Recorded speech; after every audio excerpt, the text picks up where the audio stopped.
Ulat panahon naman po tayo mga kapuso, huwag kalimutang magbaon ng mga panangga sa ulan kung may plano kayong Friday gimmick mamayang gabi.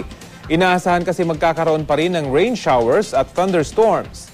Dahil po yan sa bahagyang pag-iral ng southwest monsoon na nakakaapekto sa Luzon habang patuloy naman ang pag-iral ng Intertropical Convergence Zone sa Mindanao. Sa Metro Manila, naging maalinsangan po ang panahon kaninang umaga. Magpapatuloy po yan ngayong tanghali at mukhang ring uulan mamayang hapon.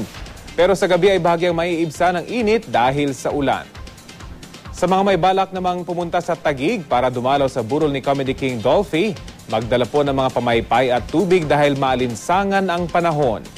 Bagamat hanggang alas 3 lang ng hapon ang public viewing sa labi ng Hari ng Komedya, magbaon na rin kayo ng payong sakaling abutan kayo ng gabi sa labas ng bahay.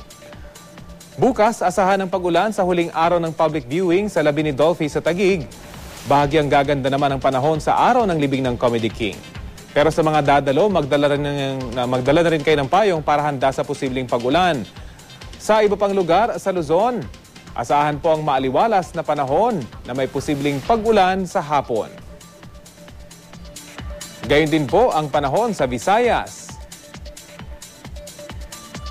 Inaasahan naman ang mas madalas na pag-ulan dyan sa Kanluran at Timog, Mindanao. Ano man po ang panahon, magplano, magsiguro, makibalita sa GMA Weather.